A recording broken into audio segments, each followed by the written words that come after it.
I never imagined my life would turn into a story of unbearable pain. If someone had told me that within just 2 months I would lose my child, my husband, my job, and my dignity, I would have laughed and told them it was impossible. But here I am, broken beyond words, with nothing left but the unbearable weight of my own sorrow. Let me take you back to the moment that changed everything. It was a normal afternoon, and my 7-year-old son was outside playing football. He loved that game. He always dreamed of becoming a professional player one day. His sports teacher said he had talent. I believed him. I was going to register him in a club. I was going to watch him grow into a champion.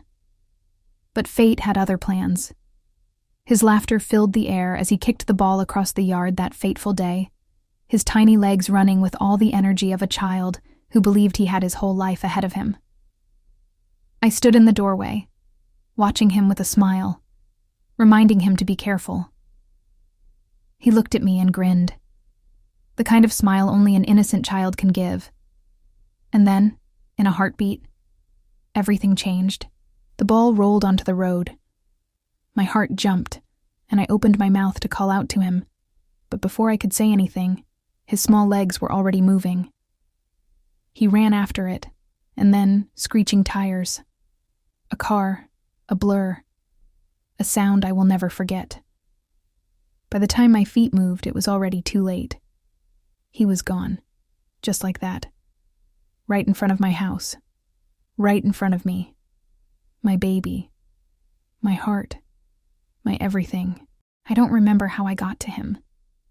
One moment, I was standing in the doorway, and the next, I was on the ground, cradling his tiny, lifeless body. Blood stained his little shirt. His eyes, once full of dreams, were empty. I screamed his name. I shook him, begged him to wake up. But deep down, I knew.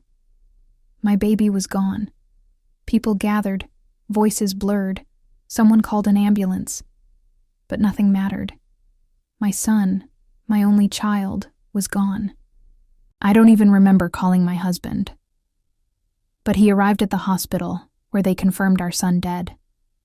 And that's when I noticed something that sent a different kind of pain through my body. He wasn't crying. He wasn't breaking down. He just sat there, staring at the wall, emotionless. My husband, the father of the child we had just lost, looked as if he had lost nothing. At first I told myself he was in shock, that his grief would hit him later. But the days passed, and while I drowned in pain, he became distant, cold, detached. And then, just days after we buried our son, he started disappearing. I thought he was grieving in his own way, but I was wrong. So very wrong. My husband, the man I loved, the man who was supposed to hold me through the storm, began slipping away. At first it was silent, the late nights, the empty stares, the cold distance between us, appearing. At first he claimed he needed space to grieve. I believed him. I wanted to believe him. But then the late nights became all-nighters. The distance turned into absence. And then one day, he just never came home. My heart told me the truth before my mind was ready to accept it. While I was crying myself to sleep every night, he was in another woman's arms. But nothing could have prepared me for what I would later discover. This woman wasn't new. She had been in my husband's life for 4 years. 4 years. While I was loving him, building a home with him, raising our child, he was loving someone else. My whole marriage had been a lie, and I had been blind to it. And the worst part? His family knew. They supported him. They encouraged him to move out, to leave me, to be with her. I called him. No answer. I called again. Voicemail. My hands trembled as I searched for her address. I knew where she lived. And so, I went. I knocked on her door, my heart pounding in my chest. She opened it, standing there like she had already won. I begged her. I told her I was his wife. I told her I had just buried my son. I told her I needed my husband, but she just smirked. And then, out of the shadows, her people stepped forward. Rough-looking men. Thugs. Before I could react, they pushed me, shoved me out of the house like I was nothing. I stumbled, my knees scraping against the ground. And when I looked up, my heart stopped. He was there, my husband, watching, doing nothing. I should have walked away then. I should have accepted the truth. But I couldn't. So I went back. February 12th. This time, it was him who opened the door. His face was cold. His eyes were dead. I thought maybe this time he would listen. Maybe he had remembered the love we once shared. Maybe he had remembered the child we lost. But before I could even speak, he picked up a stone and threw it at me. The first stone hit my shoulder. Another grazed my cheek. Then another. And another. My own husband. Stoning me like I was a mad woman in the streets. Like I was nothing. Now I sit in the darkness, staring at the ceiling. The sadness is drowning me, suffocating me. Every day I wake up wishing I didn't wake up. I have lost everything. My child, my husband, my dignity, my will to live. But I am still here. And maybe, just maybe, there is a reason for that. The days after that incident blurred into one long nightmare. I barely remember how I got home after he stoned me. My body ached, my skin bruised, but none of that compared to the pain in my heart. I locked myself inside, refusing to eat, refusing to speak. My phone rang a few times. Relatives, friends, people who had heard rumors. But I didn't answer. What was there to say? How could I even put into words the shame, the humiliation, the sheer betrayal that had unfolded before my eyes? I replayed everything in my head, over and over. My son's laughter, his tiny footsteps running across the floor. My husband's empty stare at the hospital. The woman's smirk at her doorway. The stones hitting my skin.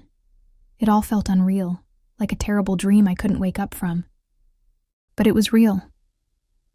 My son was never coming back. My husband had left me. And I was alone.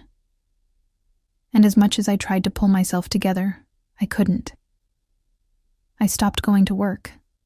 I couldn't concentrate.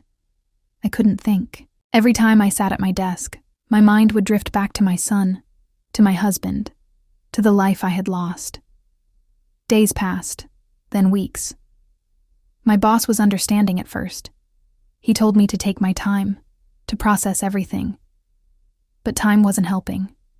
My performance dropped. I missed deadlines. And then one day, I got the call. We're sorry, but we have to let you go. Just like that, I lost the last thing I had left. My job, my source of income. The only thing keeping me connected to the world outside my pain. I stopped caring about myself. I stopped bathing. I stopped combing my hair. The house was a mess, just like my life. I didn't even realize how much time had passed until I heard a knock on the door one morning. I ignored it, hoping whoever it was would leave. But the knocking didn't stop. Then came the voice. My sister's. "Open the door," she pleaded. "Please." Something in me wanted to push everyone away, but another part of me, the small, tired, broken part, got up and turned the knob. When she stepped inside, her face twisted in horror. "Oh my God," she whispered, looking around. "What have you done to yourself?" I didn't answer. I just stood there, staring at her with empty eyes. She didn't yell. She didn't lecture me. She simply pulled me into her arms and held me. And for the first time in weeks, I cried. I cried so hard my knees gave out, and she held me as I collapsed to the floor. She didn't tell me to stop. She didn't tell me to be strong. She just let me break. That was the moment something shifted. I wasn't okay. but I was still alive. I was breathing. And as much as I wanted to give up, I realized something. I had already lost too much. I couldn't let them take what was left of me. So I got up. I showered. I cleaned my house. I looked at myself in the mirror and barely recognized the woman staring back. But I was still here. That night, I did something I hadn't done in a long time. I prayed. Not the kind of prayer where you ask for things to change, because I knew I couldn't bring my son back. I couldn't make my husband love me again. But I prayed for strength, for the will to move forward. The road ahead was long, and the pain didn't disappear overnight. But slowly, I started living again. I went outside. I spoke to people. I reconnected with the world. And then one day, I made a decision. I would tell my story. Not because I wanted pity, not because I wanted revenge, but because there was someone out there, another woman, another mother, another broken soul, who needed to hear it, who needed to know that even after the deepest pain, life goes on. I picked up my camera, took a deep breath, and pressed record, and pressed. That was the beginning of a new chapter. A painful one, yes, but also a powerful one. Because I was no longer just a woman who lost everything. I was a woman who survived. And that, in itself, was a victory.